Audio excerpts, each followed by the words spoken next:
Ils dorment dans des chambres séparées, se déplacent dans des voitures différentes, et pourtant leur mariage a duré plus longtemps que prévu. Entre renégociation de contrats prénuptiaux, cortège motorisé en solo, accords postnuptiaux secrets et ultimatum discret, le mariage Trump n'a jamais suivi le manuel traditionnel. Pourquoi Melania a-t-elle retardé son installation à la Maison-Blanche? Qu'a-t-elle exigé avant son second mandat? Comment une liaison s'est-elle transformée en condamnation pénale ébranlant leur union? Il ne s'agit pas seulement d'amour, mais de silence, de pouvoir et d'un contrat renouvelé sans cesse selon ses conditions à elle. Comment tout a commencé? Leur première rencontre n'avait rien d'un conte de fées. C'était une transaction en devenir. Nous sommes en 1998 au Kit Kat Club de Manhattan, l'un des hauts lieux de la Fashion Week new-yorkaise. Donald Trump, 52 ans, est au sommet de sa gloire comme magnate de l'immobilier, chouchou des tabloïds et mari fraîchement séparé. Melania Knauss, 28 ans, est un mannequin slovène tentant de percer dans la mode américaine. Élégante, discrète et prudente, elle tranche avec la fanfaronnade de Trump et son goût pour les projecteurs. Mais voici le détail décisif. Trump n'est pas venu seul, il était en rendez-vous avec une autre femme, et malgré tout, il s'est approché de Melania. Il voulait mon numéro, racontera-t-elle plus tard à Harper's Bazaar, mais il était accompagné, alors je ne le lui ai pas donné. Au lieu de cela, elle inverse les rôles, je ne te donne pas mon numéro, donne-moi le tien. Je voulais voir quel genre de numéro il me donnerait. Si c'était un numéro professionnel, elle aurait dit, qu'est-ce que c'est que ça? Je ne fais pas affaire avec toi. Ce qui suivit fut du pur Trump, il lui donna tous ses numéros bureau, portable personnel, ligne directe de Mar-a-Lago. Ce n'était pas subtil, mais intentionnel. Paolo Zampoli, l'agent de mannequin qui les avait présentés, confirmera que Trump avait été séduit par l'assurance de Melania et son refus de se laisser impressionner. Elle se moquait de sa célébrité, ne riait pas à ses blagues. C'est ça qui l'a attiré. Pendant les années suivantes, leur relation fut intermittente. Melania partait quand les tabloïds liaient Trump à d'autres femmes, comme l'héritière norvégienne Selina Middelfart et le mannequin Cara Jung. Elle aurait même rompu définitivement après avoir aperçu Cara Jung quittant l'appartement de Trump. Selon le livre Trump White House de Ronald Kessler, Melania aurait appelé le personnel de Mar-a-Lago pour exiger que ses affaires soient renvoyées à New York. Mais elle est revenue. Elle revenait toujours.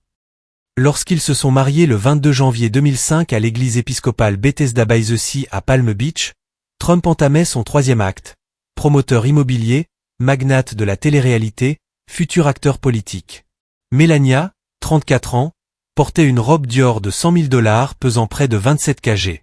Hillary et Bill Clinton étaient présents, Billy Joel chanta à la réception.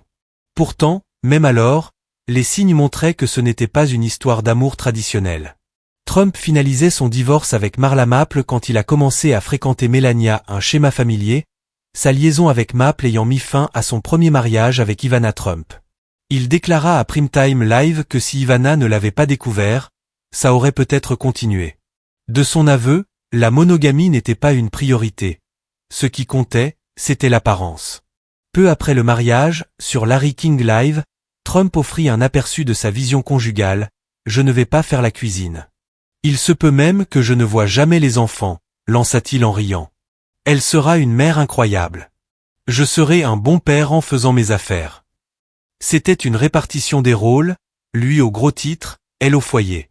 Melania l'a accepté, ou du moins joué le rôle. Lit séparé, vie séparée.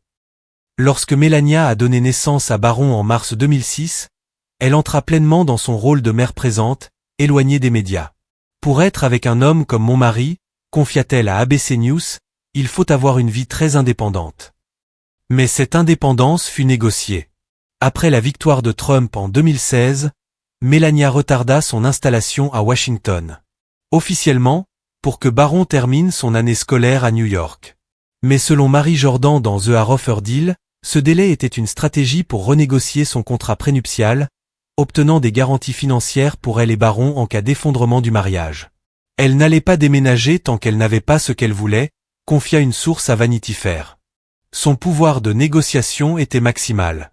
En 2023, pour la deuxième campagne, selon page 6, elle transforma le contrat en postnuptial confortable, élargissant son accès à l'immobilier, sécurisant le fonds fiduciaire de Barron et garantissant une stabilité financière malgré les aléas juridiques ou politiques de Trump. Ce n'était pas seulement de l'argent, c'était de l'autonomie. Elle est l'une des rares premières dames à partager son temps entre Washington, New York et Mar-a-Lago. En 2025 sur Fox et Friends, elle déclara « Je serai à la Maison-Blanche, mais quand j'aurai besoin d'être à New York, je serai à New York. Quand j'aurai besoin d'être à Palm Beach, je serai à Palm Beach. » Elle promit la liberté de se déplacer, de prendre des distances, de choisir. Trump n'a jamais contesté publiquement cet arrangement. Peut-être respecte-t-il son indépendance? Ou a-t-il besoin qu'elle reste dans le cadre? Ou leur mariage est-il devenu contractuel, comme un accord commercial? Comme l'a confié un diplomate européen à The Guardian, c'est elle qui compte, pas parce qu'elle est émotive, mais parce qu'elle est silencieuse, et il fait confiance au silence. Dans un monde de procès, trahison et vacarme médiatique, Melania reste une constante. Elle parle peu, et ce silence est du pouvoir. Elle ne le contredit pas publiquement, mais quand elle exprime une opinion sur Gaza, l'Ukraine ou l'avortement, il l'écoute. Ils ne sont peut-être pas amoureux, mais en phase, ils comprennent les termes. Alors que les couples présidentiels affichent une unité parfaite, les Trump rompent avec la tradition.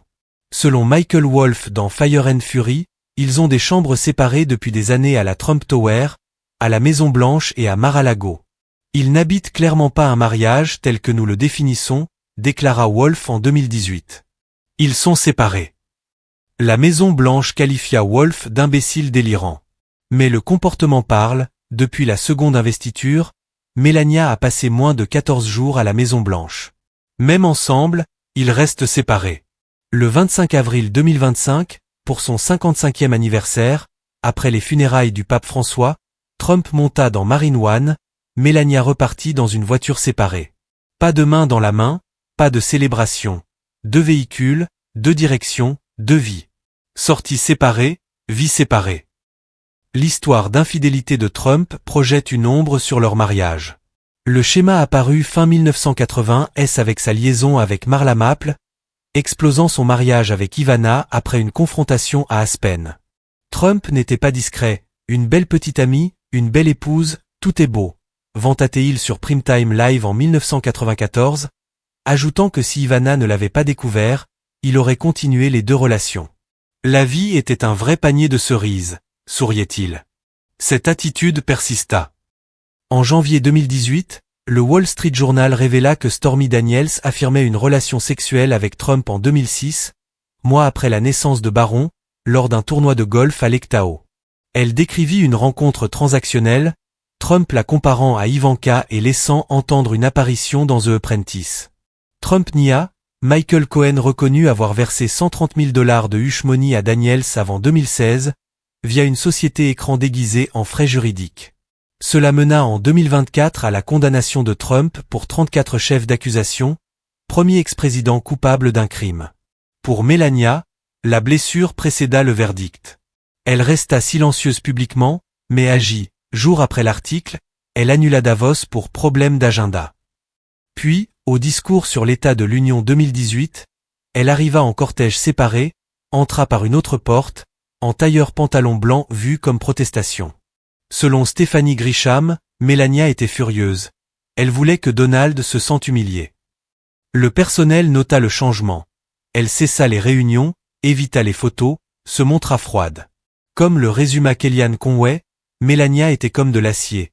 Pas de cris, pas d'émotion, juste fini. Elle se replia à Mar-a-Lago, Trump resta à Washington. Cette distance reflétait un fossé émotionnel. Après la condamnation, rien ne changea. Melania n'assista pas au procès, n'exprima pas de soutien. Des proches disent que le scandale violait les termes tacites du mariage. Il a franchi une ligne, confia une amie à Vanity Fair. Ce n'était pas l'aventure, mais le spectacle, les gros titres, l'humiliation. Elle valorise la discrétion, il a tout détruit. Pourtant, elle n'est pas partie. Pourquoi? Dévotion à Barron, renégociation financière, reconnaissance que mariage et affection ne se recouvrent pas toujours. Melania n'a pas confronté Trump devant les caméras, ni protégé. Son silence, annulation et entrée séparée parlent. Trump l'a ressenti, il a regagné la présidence, mais Melania s'assura qu'ils comprennent le coup pour elle et pour lui. Au-delà des scandales, Melania défie les attentes de première dame. Elle évita les campagnes 2016 et 2024, refusa d'inviter Jill Biden en 2021, n'assista pas à l'investiture de Biden, absente des procès de Trump. Début 2025, #WhereIsMelania fit le tour des réseaux.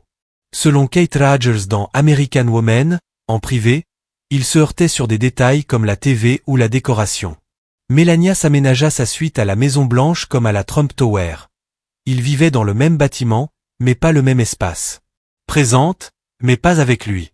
Pourtant, elle reste une voix singulière. En juillet 2025, Trump exprima son inquiétude pour les enfants affamés à Gaza, l'attribuant à Melania, « Elle voit les mêmes images que vous. À moins d'être sans cœur ou fou, c'est terrible. » Sur son influence, Melania est très intelligente. Elle est très neutre, mais elle veut que les gens cessent de mourir. Dans un monde où Trump dispute publiquement collaborateurs, conseillers, juges, journalistes et familles, Melania est l'exception silencieuse. La seule voix qu'il laisse l'atteindre, qu'il ne suit pas toujours mais n'ignore jamais.